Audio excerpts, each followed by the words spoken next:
ठीक है, चालू है ना भाई साहब? हाँ चालू है, कनेक्ट है। हाँ चलो। ठीक है। इसमें वो नंबर जो चलते हैं वो दिख नहीं रहा है वो कहीं। इसमें अपने आप आ जाएगी। तो इसकी स्क्रीन टूट रही है ना, हाँ। वीडियो ठीक बनाएगा ये। अच्छा स्क्रीन बस। टूट रहा है उससे टेंशन मत लो आप, है अच्छा ना। ठीक है। अब बंद करके चेक कर लो आवाज़। हाँ, आवाज़ चेक कर लेते हैं पहले। हाँ। आवाज़ आएगी, आप टेंशन ही मत लो। चालू रहने दो हाँ फिर। बिल्कुल चालू, आप स्टार्ट कर दो।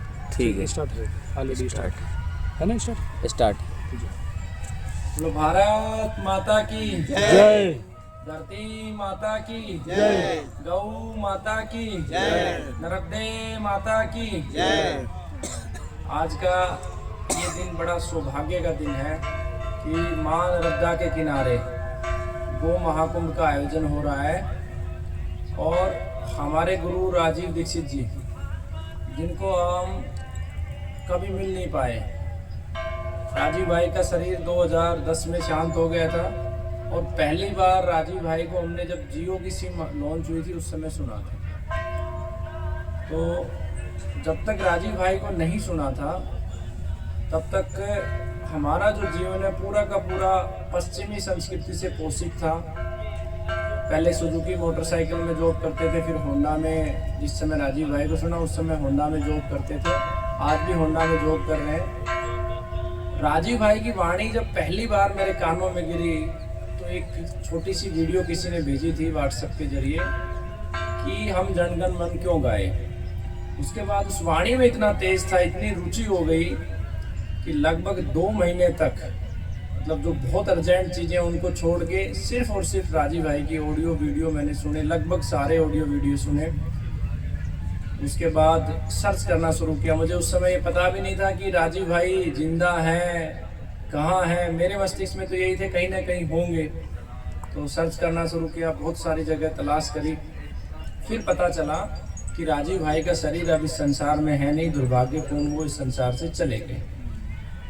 उसके बाद वर्धा जाना हुआ, पीछे उदय भाई बैठे हैं, उदय भाई से भेंट हुई, उनसे मार्गदर्शन मिला और धीरे धीरे ये कारवां बढ़ता गया। मन में एक संकल्प उठा कि जो कार्य भाई राजीव दीक्षित जी करना चाहते थे वो अधूरा है, वो हम सबको मिलके करना है। जितना राजीव भाई को हम समझते हैं तो ऐसा लगता है, मेरे मन में ये भाव उठता है कि हमारी आज़ादी की लड़ाई में जितने क्रांतिकारी थे उनके जो सपने थे वो कहीं ना कहीं अधूरे पड़े हैं आज भी। और उन्हीं सपनों को लेके राजीव भाई ने आत्मसात किया, उनके सपन को, और उन सपनों के लिए राजीव भाई ने कार्य किया। मैंने जितना समझा राजीव भाई को सुनने के बाद, मुझे जो बेसिक बात समझ में आई कि जितने हमारे क्रांतिकारी हुए उन्होंने जो भी बातें बोली सबका सार एक ही निकलता है। जैसे मेरे जीवन में परिवर्तन का जो प्रारंभ हुआ भगत सिंह जी से हुआ। भगत सिंह जी के ऊपर एक मैं डॉक्यूमेंट्री देख रहा था, उस दिन मेरे मन में भाव उठा कि मुझे कुछ करना है राष्ट्र के लिए। और उसके बाद हमने बरगद के 5 पेड़ लगाए। हमारे यहाँ बाबा जयराम दास जी का मंदिर है और वो पेड़ लगाते लगाते किसी ने ऑडियो भेजी। मैं तो ये मानता हूँ बाबा जयराम दास जी ने मुझे दिशा दी कि आप इस दिशा में आप जाइए। तो भगत सिंह जी ने एक बात बोली थी कि संसार की जितनी भी समस्या उनकी जड़ पूंजीवाद है। और उसी बात को भाई राजीव दीक्षित ने विस्तार दे दिया, सरल करके बता दिया। पूंजीवाद का अर्थ होता है कि ऐसी चाहत जिसमें व्यक्ति कुछ भी करके सिर्फ और सिर्फ पैसा कमाना चाहता है। राजीव भाई ने उसको सरल रूप में हम सबके बीच में रखा, जो भगत सिंह जी ने रखा था कि हमें स्वदेशी व्यवस्था लेके आनी है, स्वदेशी कृषि हो, स्वदेशी हमारा व्यापार हो, गोमाता से के माध्यम से भारत की अर्थव्यवस्था आगे बढ़े, स्वदेशी शिक्षा हो, और हमारी राजनीति जो है वो हमारा नेतृत्व भी स्वदेशी हो, विचारधारा राष्ट्र को आगे बढ़ाने की और प्रकृति हमारे आगे हो प्राथमिकता से। तो उस कार्य को जब करना प्रारंभ किया तो बहुत अद्भुत अनुभव रहे। मेरा अपना मानना है, अब लगभग इस विषय पे पिछले 12-13 वर्षों से जो अनुभव हासिल हुआ है कि जो कुछ होता है और जो कुछ हो रहा है, करने वाला और करवाने वाला केवल और केवल परमात्मा है। हम तो केवल निमित्त होते हैं। हमें कई बार, मुझे भी ये जीवन में कई बार अभिमान हुआ, अहंकार हुआ कि शायद मैं कर रहा हूँ, और परमात्मा ने बहुत बार मुझे उस अहंकार को तोड़ने के लिए बहुत सारे झटके दिए और उससे बहुत अनुभव मिला। और मैं अब इस अनुभव पे पहुंचा हूं कि इस प्रकृति के अंदर जितने भी लोग हैं इस संसार में, इस पूरे ब्रह्मांड में, जैसी चाहत लेके वो मन में रखते हैं, अपनी अंतरात्मा में जो सोचते हैं, वो सब चाहतें पूरी होती हैं। जो बुरा सोचता है उसका बुरा भी पूरा होता है। जैसा भी आप सोचना शुरू कर दोगे वो निश्चित रूप से पूरा होगा, उसे कोई नहीं रोक सकता, बशर्ते कि वो आपकी आत्मा से बात निकली हो। तो राजीव भाई को सुन के एक ही बात मन में निकली कि उनका जो अधूरे सपने हैं उनको पूरा करना है। तो सबसे पहले हमने प्रारंभ किया, क्योंकि मेरे बच्चे प्राइवेट स्कूल में जाते थे उस समय, तो मुझे लगा कि हमें गुरुकुल प्रारंभ करना चाहिए और गुरुकुल प्रारंभ किया। बहुत अच्छे अनुभव गुरुकुल से रहे। लगभग 30 बच्चे थे हमारे पास जेल जाने से पहले, और खुशी थी मुझे कि भारत का पहला स्वावलंबी गुरुकुल जो बिना दान के चलता है। दान अगर कोई देता है तो सर झुका के स्वीकार करते हैं, क्योंकि अहंकार उत्पन्न ना हो। और इस गुरुकुल के माध्यम से पिछले 7 वर्षों में लगभग 100 एकड़ से ज़्यादा भूमि गुरुकुल के विद्यार्थियों के माध्यम से, चिकित्सा के माध्यम से संस्था ने भारत के अलग अलग क्षेत्रों में स्थापित की, और उसमें अलग अलग प्रकल्प चल रहे हैं। ये गौ माता की कृपा है।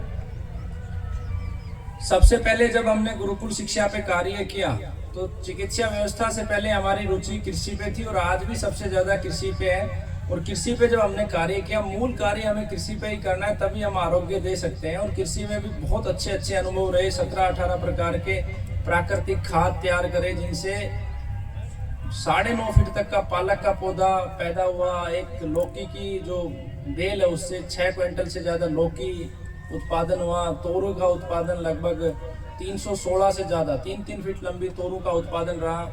और अभी रिसेंटली लगभग 1.5 साल पहले सतावर, एक ही बेल से 11 किलो सतावर प्राकृतिक तरीके से उत्पादन रहा। तो मूल हमारा खेती है, और खेती का मूल है गौ माता, और गौ माता से पहले नंदी। क्योंकि जो चिकित्सा के अंदर हम गौ माता को प्राथमिकता देते हैं, उससे ज़्यादा हमें प्राथमिकता नंदी पे देनी होगी। मैं आगे आपको बताऊंगा किस तरीके से नंदी जो है वो गौ माता से ज़्यादा पावरफुल है, और चिकित्सा में अगर नंदी का हम उपयोग करेंगे तो हम ज़्यादा परिणाम कैसे लेके आएंगे।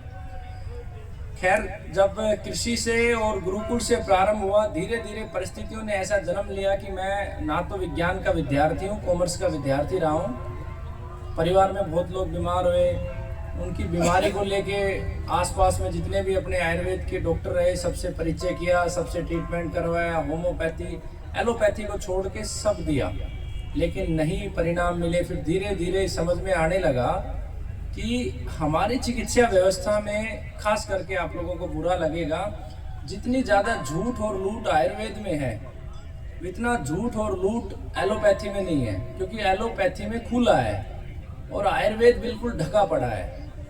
बहुत सारे लोग मेरी बात से सहमत नहीं होंगे, लेकिन जब हम उस पर डिस्कशन करेंगे तो शायद आपको मेरी बात समझ में आएगी। तो मुझे ये समझ में आया कि हमारे देश में अगर हमें आयुर्वेद को आगे लेके जाना है तो हमें सबसे पहले सत्य का मार्ग पकड़ना होगा। जिसके पास सत्य नहीं है वो आयुर्वेद, ना तो आयुर्वेद से चिकित्सा कर सकता है और ना ही वो आयुर्वेद को आगे लेके जा सकता है। अगर आज पूरी दुनिया में एलोपैथी राज कर रही है तो उसका सबसे बड़ा कारण सत्य है। ये मेरा व्यक्तिगत अनुभव है, हो सकता है कि आपकी आत्मा को ठेस पहुंचेगी, लेकिन जो मैंने अनुभव किया मैं आप तक रख रहा हूँ। एलोपैथी का विकास का कारण सत्य है। एलोपैथी में हर बात सच्चाई से रखी जाती है कि अगर आपको टाइप 1 डायबिटीज है तो जिंदगी भर आपको टैबलेट खानी है तो खानी है, बीपी हाई है तो टैबलेट खाना है तो खाना है। आयुर्वेद की इस समय जो दशा है वो बहुत बुरी है। जिस तरीके से राजीव भाई ने जो कार्य किया, राजीव भाई की इच्छा ये थी कि आयुर्वेद दोबारा से आगे बढ़े और सच्चाई के मार्ग पे आगे बढ़े, उसमें व्यापार ना घुसे, उसमें असत्य ना घुसे। लेकिन राजीव भाई की वाणी से आज करोड़ों के अरबों के व्यापार तो खड़े हो गए, लेकिन आयुर्वेद दम घुट रहा है। तो ऐसा हमने महसूस किया, और क्योंकि हम चिकित्सक नहीं थे, परिवार में लोग बीमार थे, तो मस्तिष्क में परमात्मा ने एक विचार दिया कि क्यों ना कैंसर पे विशेष रूप से हम प्रतियोगिता शुरू करें। तो हमने सबसे पहले कैंसर के ऊपर प्रतियोगिता शुरू करी। पहली प्रतियोगिता में 20 लोग आए, और जहां ऐसी वीडियोज यूट्यूब पे है, 5000 रोगी ठीक कर दिए, 10,000 रोगी ठीक कर दिए, 50,000 रोगी ठीक कर दिए, उनमें से कोई नहीं आया। किसी का एक ठीक था, किसी के दो ठीक थे। बड़ा अच्छा लगा उन लोगों से मिलके। उसके बाद फिर दूसरी प्रतियोगिता दिल्ली में करी। IP जैन जी हैं और उन्होंने बहुत अच्छी सहयोग किया। 20-30 लाख रुपए खर्च भी करे उस कार्यक्रम में। पूरे भारत से वैद्यगण आए और ऐसा भारत का कोई कोना नहीं था जहां हमने व्यक्तिगत रूप से निमंत्रण नहीं भेजा। अब हम बहुत ज्यादा निमंत्रण के चक्कर में नहीं पड़ते हैं, व्हाट्सएप कर देते हैं। दूसरी प्रतियोगिता में लगभग भारत के 16 राज्यों के सभी वैद्यों के पास, जो ये मुंह से बोलते थे कि हम कैंसर का उपचार करते थे, और मुझे अगर पता चल जाता था तो मैं अवश्य उसको निमंत्रण देने जाता था। पूरा हिमाचल, उत्तराखंड, राजस्थान, हरियाणा, मध्य प्रदेश, महाराष्ट्र, लगभग सभी जगह व्यक्तिगत रूप से मैंने निमंत्रण दिए। और उसमें 272 वैद्यों ने डाटा सबमिट किया। और उन 272 वैद्यों में से जो हाईएस्ट डाटा था, अपने गुरुकुल के डाटा को एक्सक्लूड कर दूं तो 17 केसेस थे। और जिनके 17 केसेस हैं, मैं उन्हें चिकित्सा में अपना गुरु मानता हूँ। बहुत अद्भुत उनको ज्ञान है। मैंने उनसे ज़्यादा ज्ञानी व्यक्ति और सच्चा व्यक्ति नहीं देखा है, स्पष्ट व्यक्ति नहीं देखा है। उसके बाद तीसरी प्रतियोगिता हुई हरिद्वार में। उसमें भी हमने सारी जगह पे निमंत्रण दिया। और तीसरी प्रतियोगिता से पहले कुछ वीडियोज आप शायद परिचित नहीं है कि एक DIP डाइट चलती है हमारे देश में, जिसमें 4th स्टेज कैंसर मात्र 4 महीने में रिवर्स हो जाता है। तो उनकी सच्चाई भी वायरल हमने करी थी कि उस डाइट से ना कभी कोई कैंसर रोगी ठीक हुआ और ना कभी भविष्य में ठीक होगा, क्योंकि असत्य कभी भी किसी को ठीक नहीं कर सकता है। उसके बाद मेरा जेल जाना हुआ। तीसरी प्रतियोगिता के बाद चौथी जो कार्यक्रम रखा था, इसी मां नर्मदा के किनारे रखा था। जनवरी का महीना था, मुझे डेट याद नहीं, शायद 22 या 23 जनवरी, माता जी को पता होगा। यहाँ पर वो कार्यक्रम होना था। और उस कार्यक्रम से ठीक पहले, क्योंकि हम महाराष्ट्र से हैं, मराठा हैं, तो मेरा जो अनुभव था जीवन का कि जब तक प्रकृति में संतुलन नहीं आएगा, मनुष्य की संख्या, जीवों की संख्या, वनस्पतियों की संख्या, गौमाता की संख्या संतुलित नहीं होगी, जीव हत्या नहीं रुकेगी, वनस्पति हत्या नहीं रुकेगी, तब तक कैंसर को नहीं रोका जा सकता। क्योंकि कैंसर जो है DNA का डिसऑर्डर है। और DNA को संतुलित करने के लिए हमारे जो पूर्वजों का DNA था, हमारे पूर्वज गायों के साथ, जीवों के साथ, वनस्पतियों के साथ जीते थे, तभी हमारा DNA मजबूत था। तो एक कार्यक्रम हमने आयोजित करना था 14 जनवरी में। तो उसमें हमने एक प्रकल्प लिया था कि अगर सरकार सबका एक विवाह, एक संतान, जनसंख्या नियंत्रण कानून, जीव हत्या, गो हत्या के ऊपर सजा, वनस्पति भी अगर सरकार काटती है तो 20 गुना पहले प्लांटेशन करेगी, रोडों की प्लानिंग भी पहले से करेगी। सारे 8-9 मुद्दे थे, उनको लेके हमने एक नारा दिया कि अगर सरकार ये कानून नहीं करती है तो 14 जनवरी को हम 2 लाख शादियां करेंगे। और 2 लाख शादियां किनसे करेंगे? ऐसे कैंसर रोगी जिनका डॉक्टरों ने जवाब दे दिया और परिवार तंग आ चुका है कि हम इनको रख नहीं सकते, उनको आप मेरे पास छोड़िए, हम उनका निःशुल्क उपचार करेंगे, जो ठीक हो जाएंगे वो इस लड़ाई में हमारी भागीदारी करेंगे। लगभग 2-2.5 घंटे का वो मेरा लेक्चर था। और उस समय कैराना से हम माँ गंगा में लगभग सुबह 7-8 जनवरी को 5 बजे 40-45 मिनट एक गंगा माँ में रह के एक संकल्प लेके निकले थे। कैराना के बूचड़ खाने आज भी मेरी आंखों के सामने घूम रहे हैं। तो यही संकल्प था। इस संकल्प के बाद एक षड्यंत्र हुआ और हमारी गिरफ्तारी हो गई। और प्रभु की अद्भुत कृपा देखिए कि 2 महीने 3 दिन हम जेल में रहे और 6 पुस्तकें उस जेल में हमने लिखी। उसी में से एक पुस्तक ये कैंसर की चिकित्सा भी जेल में रखी। और यही एक संकल्प मन में लिया कि जिस वजह से जिन लोगों ने हमारे खिलाफ षड्यंत्र किया है, परमात्मा हमें शक्ति दे कि उसकी हम एक एक कड़ी को खत्म कर दें, जड़ से खत्म कर दें। और ईश्वर की कृपा हुई, केस भी जीते हम और हमें एक नई दिशा मिली जीवन में, एक नई दिशा। और हमारे साथ जो सबसे बड़ी जो उपलब्धि थी, जो एक हमारे मन में एक अहंकार था कि ये व्यक्ति मेरा है, ये व्यक्ति मेरा, ये मेरा, वो अहंकार एक झटके में टूट गया। और एक बात समझ में आई, केवल और केवल हमारा परमात्मा, उसके अलावा कोई नहीं है। और ये यथार्थ सत्य प्रत्येक व्यक्ति को अपने मन में रखना चाहिए। जितने भी हमारे रिश्ते हैं, हमारे मित्र हैं, वो किसी ना किसी चाह की वजह से, किसी ना किसी स्वार्थ की वजह से, किसी ना किसी उद्देश्य की वजह से, किसी ना किसी लक्ष्य की वजह से, हमारा अगर कोई है तो सिर्फ और सिर्फ परमात्मा। तो परमात्मा को साक्षी मान के आज का ये कार्यक्रम हम प्रारंभ करते हैं। आज हम चर्चा करेंगे सबसे पहले कैंसर पे, और बीच में एक और आपको छोटी सी बात मैं बताना चाहता हूँ। ये छोटा सा जो गुरुकुल है, अभी हरिद्वार में आयुर्वेद का वर्ल्ड एक्सपो हुआ था। पूरे विश्व के आयुर्वेदाचार्य आए हुए थे और उसमें लगभग 11,000 वैद्यों का रजिस्ट्रेशन था। आप लोग, मुझे भी बिल्कुल अंत में उसकी सूचना मिली थी, ज़्यादा समय पहले नहीं मिली थी। उसके अंदर भी जो वर्ल्ड एक्सपो हुआ था, उसमें जो कैंसर के केस प्रेजेंट हुए वर्ल्ड एक्सपो में, सभी वैद्यों ने अपने अपने स्टॉल लगाए हुए थे। हमारा स्टॉल लास्ट से दिन लगा था। जितने केस हमारे कैंसर के प्रेजेंट हुए थे, किसी के भी नहीं थे। मतलब परमात्मा ने इतनी अद्भुत कृपा करी और सभी वैद्यों ने बहुत प्रेम दिया। मैं आपको जो समझाना चाहता हूँ, मेरा भाव ये है कि जो करने वाला और करवाने वाला वो परमात्मा है। अगर आपने अपनी अंतर आत्मा में एक बात रख ली कि मुझे लोगों को ठीक करना है, लोगों का उपचार करना है, तो ज्ञान अपने आप आपके अंदर प्रकट हो जाएगा। आपको कहीं घूमने की आवश्यकता नहीं है। भाव जैसा आपके अंदर है, जैसे एक नेता है, उसके अंदर एक भाव जो प्रबल हो जाता है कि मुझे विधायक बनना है, तो बन जाता है। एक चिकित्सक के अंदर आज जो सबसे बड़ी समस्या है, एक चिकित्सक के अंदर ये भाव प्रबल नहीं हो पा रहा है कि मुझे लोगों को ठीक करना है। चिकित्सा के फील्ड में जो लोग आ रहे हैं, वो अधिकतर लोग पेट को पालने के लिए आ रहे हैं या रोजगार के दृष्टिकोण से आ रहे हैं। जिस दिन चिकित्सा के अंदर लोग आने प्रारंभ हो जाएंगे कि लोगों को ठीक करना है, हमें बीमारियों पर रिसर्च करना है। देखो, पेट तो परमात्मा सबका पालता है। कबूतर है, मोर है, चिड़िया है, ऐसा कौन सा जीव है जो भूखा सोता है? सबके लिए परमात्मा व्यवस्था करता है। तो वो तो स्वतः ही हो जाना है जब हम इस पथ पे निकल पड़ेंगे। तो मेरी जो पहली प्रार्थना आप सभी साथियों से, आप मेरे से ज़्यादा अनुभवी भी हैं, मेरी तो इतनी उम्र भी नहीं है जितना अनुभव आप लोगों को है। पहला ध्येय अगर हमारा चिकित्सा सीखनी है तो एक ही भाव होना चाहिए कि हमें लोगों को ठीक करना है, किसी भी कोस्ट पे ठीक करना है। रोगी के पास पैसा नहीं है तो भी उसको ठीक करना है। जितना मैक्सिमम उनके लिए कर सकते हैं हमें करना है। जिस दिन ये भाव हमारे अंदर प्रकट हो गए, यकीन मानिए आप निरंतर आप आगे बढ़ते जाएंगे।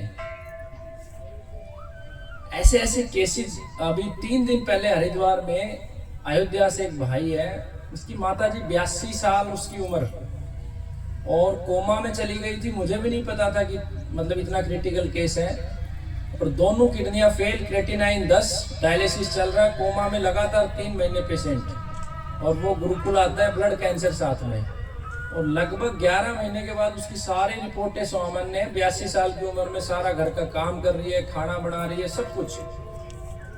तो कुछ विशेष नहीं किया, मैंने कुछ अलग से कुछ नहीं किया, ना मैंने उस पर कोई रिसर्च किया, बस परमात्मा ने किया।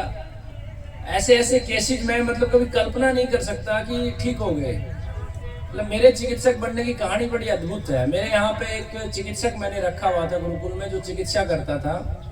मैं पढ़ा बहुत सा चिकित्सा के बारे में, वाग्भट संहिता सबको पढ़ा, लेकिन दुर्भाग्य से वो चिकित्सक को किसी ने पैसे ऑफर कर दिए। तो गुरुकुल की एक वीडियो काफ़ी वायरल हो गई थी और वो उस हॉस्पिटल में जाने लग गया, गुरुकुल में आना बंद कर दिया। एक माताजी हैं, सौभाग्यवती नाम है उनका, उनकी बेटी भी MBBS डॉक्टर है। 3 बार कैंसर रिपीट हो चुका था। उसके बाद वो हमारे पास आई, 3 घंटे लगातार बैठी रही। मैंने माताजी को खूब समझाया, माताजी मैं चिकित्सक नहीं हूँ। जो था वो चला गया। और वहाँ पे गुरुकुल में 2500-2600 रुपए की दवा होती थी। 4 प्रकार के अर्क निकलते थे उस समय। पुनर्नवा का अर्क निकलता था, कचनार का, तुलसी का, सर्पगंधा का। एक उनको त्रिफला देते थे। वो जो चिकित्सक भाई आते थे, गव्यसिद्ध थे वो सबको यही 4 चीजें पकड़ाते थे। मैं देखता रहता था, लेकिन मेरी चिकित्सा में रुचि नहीं थी। नहीं मानी तो मैंने हार के वही 4 बोतलें मैंने उनको दे दी। तो पहला पेशेंट है और वही पेशेंट ठीक हो गया। तो मैं आपको जो बताना चाह रहा हूँ कि ज्ञान अपने आप प्रकट हो जाएगा। करने वाला, करवाने वाला सब परमात्मा है। और उसके बाद जैसे जैसे आगे बढ़ते गए, परमात्मा अपने आप व्यवस्था खोलता गया कि आज आपको यहाँ जाना है, आप यहाँ जाना है, आपको ये देना है, अब ये देना है। अपने आप स्वतः चीजें होती जाएंगी। पहला भाव, अगर ये भाव है तो आप चिकित्सक बन सकते हो, अन्यथा आप पैसा खूब कमा सकते हो, आप खूब, आपका हॉस्पिटल चमकेगा, सारी चीजें होंगी। लेकिन अगर अच्छा चिकित्सक बनना है तो पहला प्रबल भाव आपके अंदर ही होना चाहिए, सब चीजें प्रकट हो जाएंगी। तो आप शुरुआत करेंगे चिकित्सा के विषय पे। आज हम कैंसर पे चर्चा करेंगे। सबसे पहले तो कैंसर जो बीमारी है ये आधुनिक दौर की बीमारी है। हमारे आयुर्वेद के जितने भी शास्त्र हैं उनमें कैंसर के बारे में कहीं कोई वर्णन नहीं है। अर्बुद करके एक छोटा सा टॉपिक आता है, बहुत ज्यादा उसमें कुछ है नहीं, ठीक है। तो जेल में जब हम थे उस समय हमने एक मस्तिष्क लगाया, क्योंकि 2 धाराएं मेरे ऊपर लगी थी। एक बलात्कार का केस लगा था और एक मैं डॉक्टर नहीं हूँ। तो बलात्कार का केस तो इसलिए जीत गया कि 1 साल पहले का केस था और उस दिन मैं सीसीटीवी फुटेज में मेरी कंपनी में बैठा हुआ था होंडा में, तो वो वहां से जीत गया। दूसरा जो केस था उसको हमने ऐसे जीता कि भारत के 2 आयुर्वेद के बड़े संस्थान हैं, एक NIA जयपुर और एक सरिता विहार में एम्स के नाम से है। तो दोनों के पास 20 से कम केस थे ठीक हुए जिनका डाटा था। तो हमने वहां पे ये रखा कि हमारी पत्ती अपनी है, ना हम आयुर्वेद है ना कोई और पत्ती, हमारी पत्ती है जीवन चिकित्सा। और केवल उन्हीं रोगियों का ट्रीटमेंट करते हैं जो सभी पद्धतियों से हार जाते हैं। वो कहते हैं मैं आयुर्वेद लेके थक गया, मैं एलोपैथी, मैं होम्योपैथी, मैं यूनानी, मैं सिद्धा, डिक्लेरेशन लेके हम ट्रीटमेंट करते हैं। उन्हीं में से उस समय 500 के आसपास केसेस थे हमारे पास। मैंने कहा 500 केसेस हैं, उन्होंने कहा बुलाओ कुछ। तो रात 8-9 घंटे का टाइम हमें मिला था, गिरफ्तारी से पहले के सारे संवाद है। तो 9 घंटे में जो 200 किलोमीटर के रेडिएशन में थे 20, 30, 40 लोगों को मैंने वहाँ बुलाया। 10 लोगों की गवाही हुई और एक बहन जी थी बहुत अच्छी, मतलब बोली वो, उन्होंने गाड़ी भी दी उसको कि आप हमें तो इस तरीके से वो कर रहे हो। मैं 22 लाख रुपए लगा के आई थी और मैं बिस्तर पे थी और डॉक्टरों ने जवाब दे दिया था और आज आपके सामने खड़ी हूँ और मेरे 36,000 रुपये लगे हैं ट्रीटमेंट में। तो उसके बाद वो धारा खत्म होगी क्योंकि मेरी अपनी पत्नी थी और कोई एक सिंगल पेशेंट मेरे अगेंस्ट नहीं था। ऐसा नहीं है सारे पेशेंट ठीक हुए थे, मैक्सिमम पेशेंट ठीक नहीं होते हैं। मैं आपको सच बता रहा हूँ, मैक्सिमम पेशेंट ठीक नहीं होते, मिनिमम पेशेंट ठीक होते हैं। 100 आते हैं तो कैंसर में 10-20 ठीक होते हैं। कोई 15 दिन की दवाई लेके जाता है फिर वापिस नहीं आता, कोई महीने के लिए जाता है वापिस नहीं आता। तो ऐसा नहीं है कि बहुत ज्यादा, हाँ लगातार जो 6 महीने 8 महीने दवा ली उसमें 60, 70, 80% तक हम खींच ले जाते हैं, जिनकी ट्यूमर मार्कर रिपोर्ट नेगेटिव हो जाती है और शरीर के जो लक्षण हैं वो कंट्रोल में आ जाते हैं, ठीक है। तो सबसे पहले कैंसर जो है ना आज के दौर की बीमारी है। तो कैंसर को हमने जीवन चिकित्सा में रखा है DNA का डिसऑर्डर। ये जो बीमारी है ये आपके DNA का डिसऑर्डर है। कैसे है DNA का डिसऑर्डर? सबसे पहले हम इसको समझेंगे आयुर्वेद के दृष्टिकोण से। अगर मैं कैंसर को समझाऊं आपको, तो ये जो पूरा ब्रह्मांड है इसमें 5 महाभूत से निर्मित वनस्पतियां हैं, जीव हैं, मनुष्य हैं, पक्षी हैं, सब 5 महाभूत से निर्मित है। आप अगर कैलकुलेशन करोगे तो जितना ब्रह्मांड में जल है लगभग उतना ही जल हमारे शरीर में है। जितना पृथ्वी तत्व है उतना ही हमारे अंदर है, जितना अग्नि तत्व है उतना ही हमारे अंदर है। और ये जैसे आप देखोगे वेस्ट इंडीज में अगर कोई व्यक्ति जन्म लिया है तो वहां पे अग्नि तत्व ज्यादा है तो वहां के लोगों का रंग काला हो गया है, वहां पे उन लोगों के शरीर में अग्नि ज्यादा है। जैसे जिन्होंने ब्रिटेन में जन्म लिया है वहां अग्नि तत्व कम है तो वहां अग्नि तत्व उनके शरीर में भी कम हो गया है। तो ये संतुलन है। तो जब ब्रह्मांड के संतुलन के साथ हमारा संतुलन नहीं मैच करता है, हमारे अंदर 5 महाभूत असंतुलित होते हैं, तो उसी से हमारे शरीर में वात पित्त कफ का असंतुलन होता है। और जब वात पित्त कफ का असंतुलन होता है तो जो हम ब्रह्मांड से अलग अलग भोजन लेते हैं, इसको हम ऐसे समझेंगे कि प्रकृति में जो भी खाने योग्य पदार्थ हैं वो दिखने में सब अलग अलग है, अंत में उनमें एक एनर्जी है। जैसे सेव आपको दिख रहा है, आपने अभी लड्डू खाया तिल का, मैंने कोई गेहूं की रोटी खा रहा है, कहीं पे पपीता है, कहीं पे आम है, ये दिखने में अलग है। ये ठीक इसी प्रकार से दिखने में अलग है कि जैसे बिजली है, अभी ये माइक के रूप में प्रकट हो रही है, यहाँ लैपटॉप के रूप में, इधर साउंड के रूप में, इधर ट्यूबलाइट के रूप में, कहीं एसी के रूप में, कहीं गाड़ी के रूप में, लेकिन इनके अंदर जो है वो एक ही तत्व है, वो है बिजली। ऐसे ही जितने ब्रह्मांड में खाने योग्य पदार्थ हैं उनके अंदर एनर्जी है, ऊर्जा है। तो जब हम उन भोजन पदार्थों को सेवन करते हैं तो उसको जब सेवन करते हैं तो सम रूप में, एनर्जी रूप में कन्वर्ट करने के लिए हमारे शरीर में 13 अग्नियां हैं। सबसे पहले जठर अग्नि काम करती है, फिर पंचमहाभूत की अग्नि है, फिर धातु अग्नि है। तो जहां पर अग्नियां प्रॉपर नहीं है तो उस भोजन को एनर्जी में कन्वर्ट नहीं कर पाती हैं।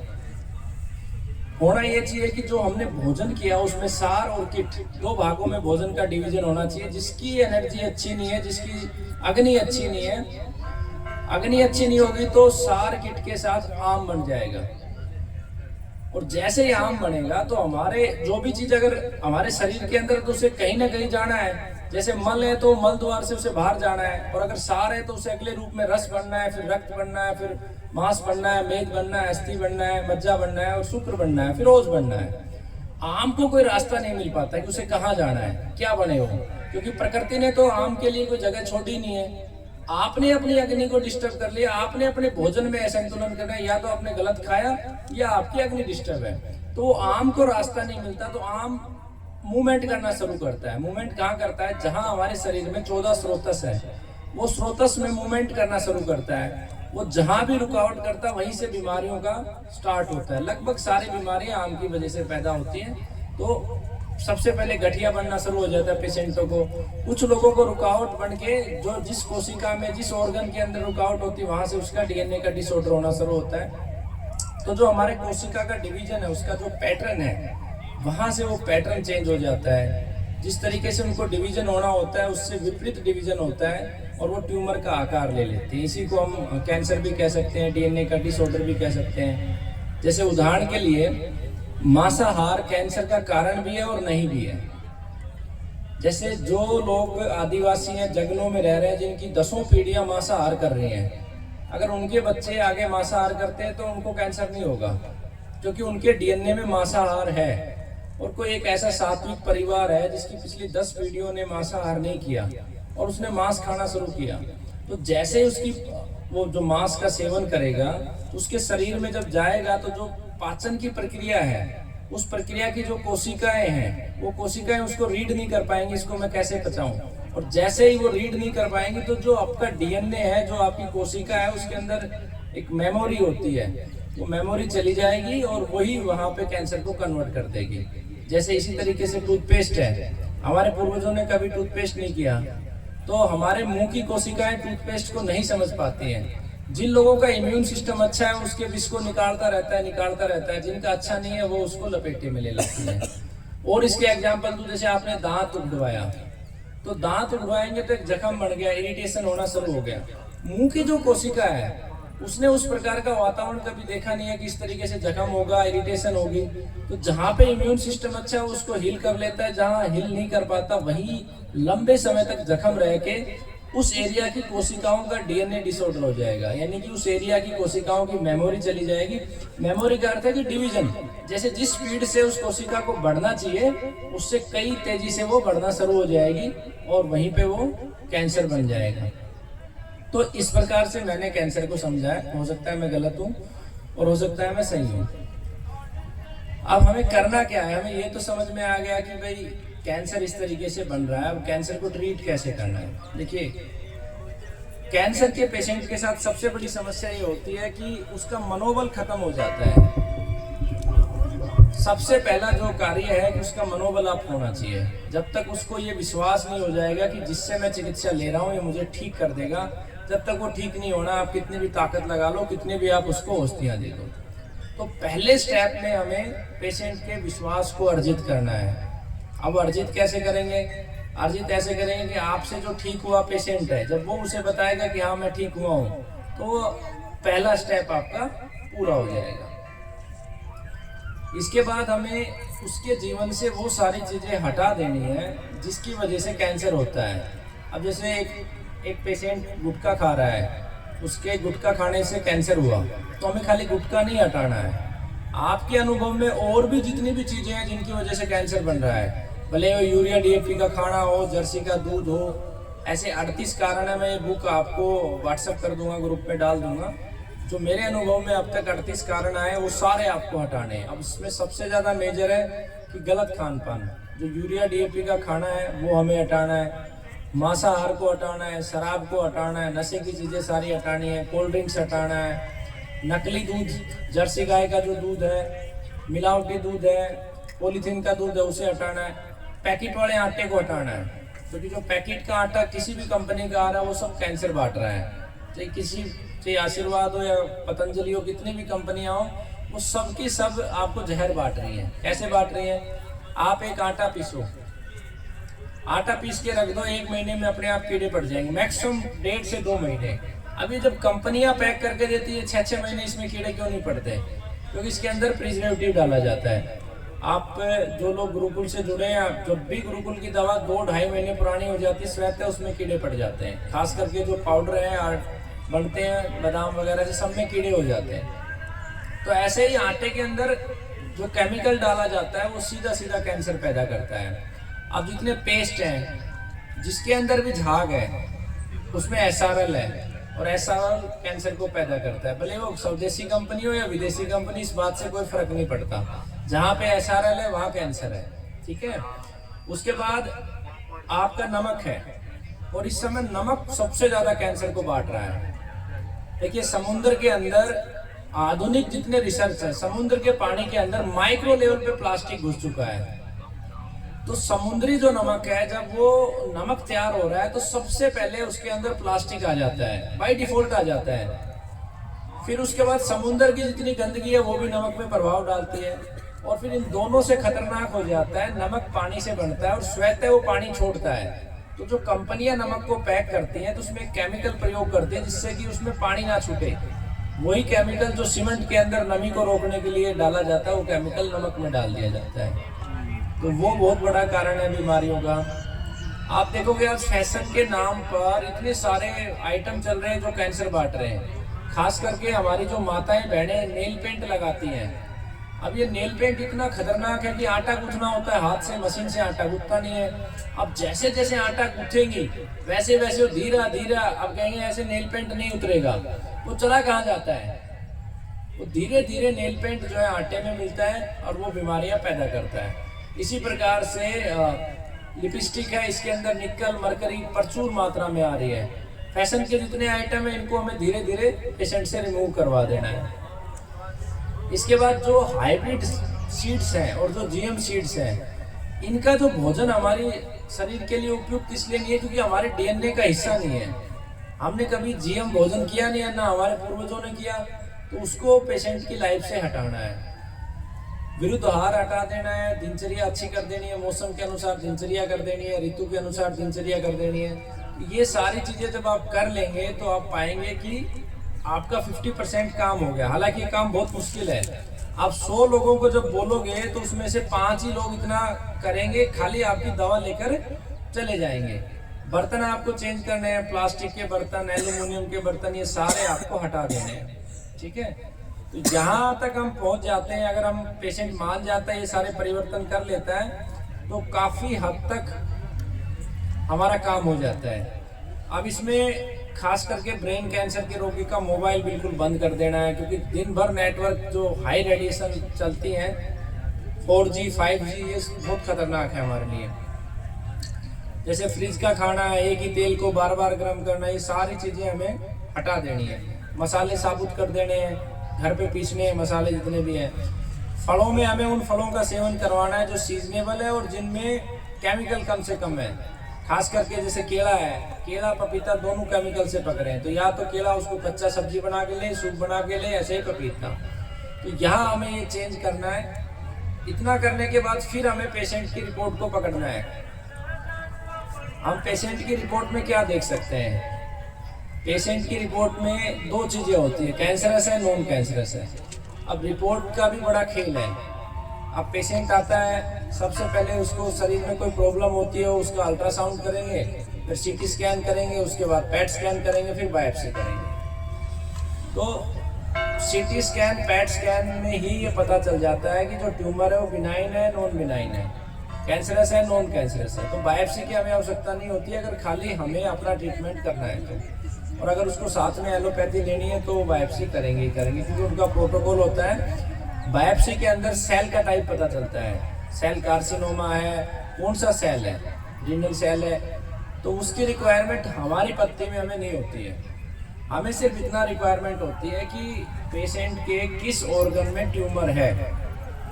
जब हमें ये पता चल जाता है कि उसके लीवर में ट्यूमर है, भले बायोप्सी करी हो या ना करी हो, ठीक है, तो उसके बाद हम उसका ट्रीटमेंट शुरू कर सकते हैं। अब अलग अलग ऑर्गन के हिसाब से हम स्टडी करेंगे, है ना। बीच में एक प्रकार के कैंसर को समझने के बाद आपसे प्रश्न लेंगे थोड़ा सा आप लोग भी बोर ना हो, तो सबसे पहले हम लीवर को लेते हैं। सबसे खतरनाक कैंसर है लीवर का। तो जो लीवर का कैंसर है, अब मान लो आपके पास एक पेशेंट आ गया, उसकी पेट स्कैन, सीटी स्कैन है, उसके लीवर में ट्यूमर साफ साफ दिख रहा है। अब आपको सबसे पहले पेशेंट को ये स्टडी करना है कि उसको शरीर में क्या क्या प्रॉब्लम आ रही है। उसका पीलिया बना है क्या, उसकी भूख चली गई है क्या, उसका पेशाब रुक गया है क्या, उसको पेट में पानी बढ़ गया है क्या। ये सारे लक्षण लेके फिर हम ट्रीटमेंट शुरू करते हैं। एक साधारण पेशेंट है जिसको इनिशियल स्टेज पे लीवर का कैंसर हुआ है, लक्षण के रूप में अभी कुछ प्रकट नहीं हुआ है, तो हम उसका ट्रीटमेंट कैसे करेंगे, पहले इस बात को समझें। सबसे पहले हमें क्या करना है, पेशेंट के वात पित्त कफ को देखना है। हमें देखना वात बढ़ा हुआ है, पित्त बढ़ा हुआ है, कफ बढ़ा हुआ है, ठीक है। पंच महाभूत के संतुलन को देखना है कि ठीक है। अभी पंच महाभूत का संतुलन कैसे देखेंगे, अगर पेशेंट की भूख अच्छी है और ठीक से फ्रेश हो रहा है, तो इसका मतलब है पंच महाभूत संतुलित है। जिसके शरीर में जल तत्व बढ़ेगा तो अग्नि डिसबैलेंस हो जाएगी, उसको भूख नहीं लगेगी, पचेगा नहीं। वात पित्त के अनुसार हम उसके वात पित्त कफ को संतुलित करने के लिए औषधियां देंगे। जैसे वात बढ़ा हुआ है तो वात को संतुलन के लिए औषधियां हमारे पास हार श्रृंगार है, निर्गुंडी है, उनको हम प्रयोग करेंगे। पित्त है तो हम घी दे सकते हैं, सौंफ दे सकते हैं, धनिया दे सकते हैं, ब्रह्मी दे सकते हैं। इस तरीके से हम उसको संतुलित करेंगे पेशेंट को पहले लेवल पे।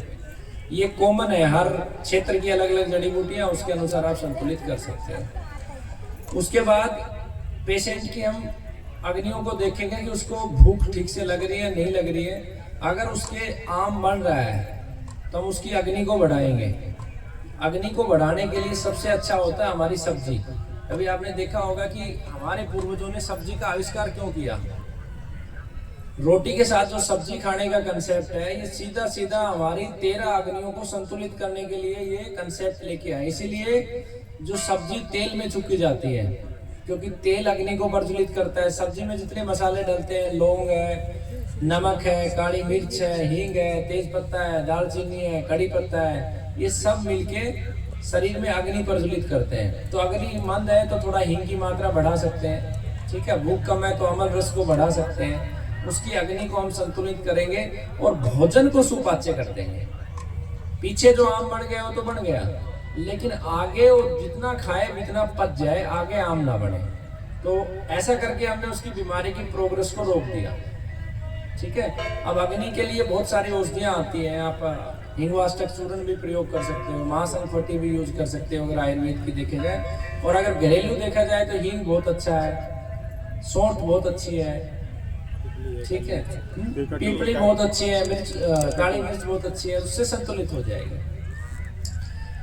अब अग्नि उसकी अच्छी होगी तो पीछे जो आम पड़ा है उसके लिए हमें क्या करना है, उसके लिए हमें सबसे पहले ये करना है कि हमें या तो त्रिफला चलाना है, जिससे उसका एक बार पेट अच्छे से साफ हो, उनके आंतों की गंदगी साफ हो। तो उसमें त्रिफला एक बहुत अच्छा विकल्प है हमारे पास। या हम त्रिफला घृत भी पेशेंट को दे सकते हैं, लेकिन लीवर में नहीं देंगे, क्योंकि लीवर कैंसर में पाचन उसका कमजोर होता है, तो खाली त्रिफला ही हम देंगे। अब इतना हमने कर लिया, अब मेडिसिन का हम सिलेक्शन कैसे करें, ठीक है। तो मेडिसिन के लिए सबसे पहले एक औषधि हम देते हैं जो पूरे शरीर का शुद्धिकरण कर देती है, यानी कि उसकी सारी धातुओं का शुद्धिकरण कर देगी, रस, रक्त, मांस, अस्थि, मेद सबका शुद्धिकरण कर देगी। अब उस औषधि का कॉम्बिनेशन हम तैयार करते हैं, गोमूत्र में उसका अर्क बनाते हैं। अगर आप अर्क नहीं बना पाओ तो गोमूत्र के साथ पाउडर भी दे सकते हो, ठीक है। गोमूत्र को देने का पर्पज क्या है, एक तो गोमूत्र शराब की तरह काम करता है। जैसे शराब तेजी से शरीर में फैल जाती है, ऐसे गोमूत्र किसी भी मेडिसिन को तेजी से फैला देगा पूरे शरीर में, हर एक सूक्ष्म ऑर्गन तक गोमूत्र फैला देगा। दूसरा, गोमूत्र में इतनी प्रॉपर्टीज हैं, इतने सारे गोमूत्र में खुद कर्क्यूमिन भी है और इतने सारे कैल्शियम, आयरन, सल्फर, देश बना की चीजें, और सब आप चिकित्सक है, आपको पता है। तो औषधियाँ क्या क्या लेंगे हम उसमें, जब हम वो अर्क बनाएंगे तो उसके अंदर सबसे पहले हम कचनार लेते हैं, धमासा लेते हैं, धमासा गिलोय लेंगे इसमें, अप्पा मार्ग लेंगे, पुनर्नवा लेंगे, श्याम तुलसी लेंगे, कंठकारी फल लेंगे, ये सब रिकॉर्डिंग में मिल जाएगा वैसे आपको। सदाबहार लेंगे, इसके अलावा बेल की छाल लेंगे, चिरायता लेंगे, अर्जुन छाल लेंगे, रक्त रोहिड़ा लेंगे, गोखरू लेंगे, पपीते के पत्ते, जौ के ज्वारे, इन सबको गोमूत्र के साथ अर्क निकाल देंगे। 20 लीटर गोमूत्र में लगभग 3 से 4 किलो औषधियाँ डालेंगे। 60 से 70% इसका अर्क निकाल देंगे। और अगर आप अर्क नहीं बना सकते हैं तो इनका पाउडर बना लें। 5 से 6 ग्राम सुबह, 5 से 6 ग्राम एक व्यक्ति को शाम को दे सकते हैं। ठीक है। अब ये जितनी मेडिसिन मैंने बताई, आप लिखने की बजाय एक एक मेडिसिन का कंसेप्ट समझो। आपको रिकॉर्डिंग इसमें फोन में से ले लेना, इसलिए मैंने रिकॉर्डिंग लगाई है। यहाँ पे हमने सेलेक्ट क्या किया और क्यों किया। हम जब फॉर्मुलेशन से बाहर निकलेंगे, इसी फॉर्मुलेशन को 6 प्रकार से हम तैयार कर सकते हैं। हमें बेसिक कंसेप्ट को पकड़ना है। हमने कचनार लिया, रक्त को साफ करता है। कचनार के अंदर प्रॉपर्टी है, ट्यूमर को गड़ाता है। हमने रक्त रोहिड़ा लिया, तीव्र रक्त शोधक है। अर्जुन लिया, तीव्र रक्त शोधक है, यानी कि रक्त को शुद्ध कर दिया तो धीरे धीरे वो सारी धातु शुद्ध होगी। आपको पहले रस को शुद्ध करना है। छाल लेना है या पत्ती लेना है? छाल। देखिए, आपने जो भोजन किया, जैसे आपने भोजन किया उसमें 2 चीजें बननी है, सार और किट। ठीक है। आपने इन औषधियों को दिया तो जो सार बनेगा शुद्ध बनेगा। जब सार शुद्ध बनेगा तो रस शुद्ध बनेगा, और रस से ही रक्त बनना है और आगे की सारी चीजें बननी है। तो ये औषधियां पहला काम यहाँ पे जाके करेंगे। अब इसमें जरूरी रटने की आवश्यकता नहीं है। आप इसमें शीशम भी प्रयोग कर सकते हो रक्त शोधन के लिए। कंसेप्ट ये है इसका। ठीक है। उसके बाद दूसरा हम इसमें प्रयोग क्या करेंगे, क्योंकि ट्यूमर लीवर के अंदर है। अगर हमने लीवर की कोशिकाओं को स्ट्रेंथ नहीं दी तो लीवर अपना फंक्शन छोड़ जाएगा, और अगर लीवर ने फंक्शन छोड़ दिया तो ट्यूमर एक तो तेजी से बढ़ेगा, क्योंकि उस ट्यूमर से लड़ कौन रहा है, लीवर की कोशिकाएं लड़ रही हैं। तो दूसरा हमें क्या करना है, हमें लीवर को स्ट्रेंथ देना है। अब लीवर को स्ट्रेंथ देने के लिए हमें क्या चाहिए, सबसे अच्छी औषधि है पुनर्नवा। एक तो नई कोशिकाओं का निर्माण पुनर्नवा तेजी से करता है। ठीक है। तो पुनर्नवा सेलेक्ट करेंगे सबसे पहले। उसके बाद सरपुंखा, विष का भी शमन करता है और लीवर को भी स्ट्रेंथ देता है। उसके बाद हम लेंगे भूमि आवड़ा, कालमेघ, कासनी, मकोय, भृंगराज। ये लीवर को स्ट्रेंथ देने वाली 6-7 मेडिसिन हम लेंगे। अगर ये ताजा है तो इनका सवरस दे सकते हैं, नहीं तो हम इनका पाउडर बना के 5 से 6 ग्राम सुबह, 5 से 6 ग्राम शाम। तो यहाँ 2 चीजें हमारी होगी। हमारा लीवर स्ट्रेंथ में आ गया है, ठीक है, और हमारा रक्त शुद्ध हो गया। अब उसके ठीक होने की प्रक्रिया शुरू हो चुकी है। अब हमें काम करना है, उसके शरीर को बल देना है। तो बल के लिए हम रसायन बना के दें उसको। अब रसायन आप अपने तरीके से अपने क्षेत्र के अनुसार दे सकते हैं। जैसे हमने रसायन के रूप में जो हम प्रयोग करते हैं, हम उसमें मामरा बादाम यूज करते हैं। मामरा बादाम, सफेद मूसली, ये बेसिकली मध्य प्रदेश के एक वैद्य हुए थे, नाम याद नहीं आ रहा, मांगेलाल जी नाम, स्वर्गवास हो गया। उनका कंसेप्ट है, मेरा नहीं, उनसे मैंने सीखा था, उनका स्वर्गवास हो चुका है। तो वो देते थे बादाम के अंदर सफेद मूसली। हमने अब तक जो अलग अलग प्रयोग किए उसमें हमने बादाम में सफेद मूसली भी, सतावर भी, अश्वगंधा भी, केसर भी, कीड़ा जड़ी भी। कीड़ा जड़ी भी तेजी से क्या करती है, सप्त धातुओं को पोषित करती है, शरीर में तेजी से बल देती है। तो इनको हम रसायन के रूप में प्रयोग करेंगे। कीड़ा जड़ी कौन जो लैब में बन रहा है वो वाला? देखो नहीं, लैब वाली कीड़ा जड़ी में बहुत ज्यादा स्ट्रेंथ नहीं है। आप लैब वाली कीड़ा जड़ी के मुकाबले आप सतावर को ले सकते हो, सतावर ज्यादा पावरफुल है। देखो हमें ये समझना है कि अब आप देखोगे सफेद मूसली की इतनी प्रमोशन हो गई कि सफेद मूसली 3000 रुपए किलो हो गई। अब सफेद मूसली के समानांतर एक देसी कीकर होती है, आप लोग अगर जानते हो तो। देसी कीकर का जो फल आता है उसको हमारी देहात की भाषा में बोलते हैं बिरछा। उसमें भी इतनी पावर है, शीशम के बीज में भी इतनी पावर है। तो हमें ये एक चिकित्सक का ये धर्म होता है कि जैसा रोगी है उसके हिसाब से उसको सिलेक्शन कर दें। ठीक है, तो यहाँ पे कंसेप्ट क्या था, उसके शरीर को बल देने का था। आंवला से भी आप रसायन बना सकते हो, ठीक है, गाजर से भी आप रसायन बना सकते हो, बहुत अद्भुत रसायन बनाती है गाजर। तो हमें बेसिकली उसके शरीर को रसायन देना है। अब उसके शरीर में हमें पहले ही काउंटर मेजर ले लेना है कि उसको क्या क्या चैलेंज आनी है। लीवर कैंसर के केस में एक तो पेशेंट को समस्या आती है, पीलिया बनता है तुरंत, दूसरा पेट में पानी बन जाता है। तो हमें हींग की मात्रा थोड़ी सरप्लस कर देनी है ताकि उसकी अग्नि प्रबल रहे, पेट में पानी बनने की संभावना ना हो। और लीवर कैंसर के रोगी को आप गन्ने का रस या गन्ना चुसाओ, गिलोय और शहद दो, आंवला और शहद दो, उसको 2-3 मालाएं आप पहना सकते हो। जैसे पुनर्नवा की माला है, भूमि आंवला की है, आप अपा मार्ग की माला दे सकते हो, तुलसी की माला दे सकते हो। ठीक है, तो यहाँ तक पेशेंट जो है लगभग जो हमें मेडिसिन देनी है, सारा काम हमारा लीवर कैंसर का हो गया है। अब हमें पेशेंट को उसकी सूक्ष्म ऊर्जा को बढ़ाना है। तो सूक्ष्म ऊर्जा के लिए सबसे बड़ा जो शक्ति है हमारे ब्रह्मांड में ईश्वर है, जिसने सृष्टि बनाई। तो उस बंदे को हम ईश्वर के साथ जोड़ दें, उससे अच्छे कार्य हम करवाएं, गाय की सेवा करवाएं, पक्षियों को दाना डलवाएं, जो भी उसके मन में छल कपट है वो समाप्त करवाएं, ईर्ष्या खत्म करवाएं, उसको परमात्मा का नाम, ओम का जाप या राम का जाप जो भी हम उसको दें, तो उसका आंतरिक बल मजबूत हो जाएगा। तो इससे धीरे धीरे पेशेंट ठीक हो जाएगा। अब आपके मन में कुछ प्रश्न अगर उठे हैं तो आप पूछें, नहीं तो फिर हम अगली तरफ चलेंगे। सर, आम की पहचान क्या है शरीर में? आम की शरीर में पहचान ये है कि जिसको आम बनेगा शरीर में, उसको गैस बननी शुरू हो जाएगी सबसे पहले।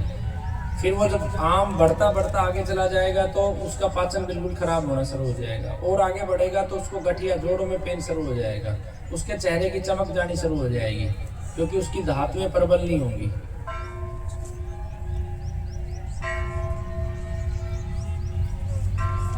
उसको भूख कम लगेगी, क्योंकि जो खा रहा है पहले वो पच नहीं रहा है, तो आगे कैसे शरीर में।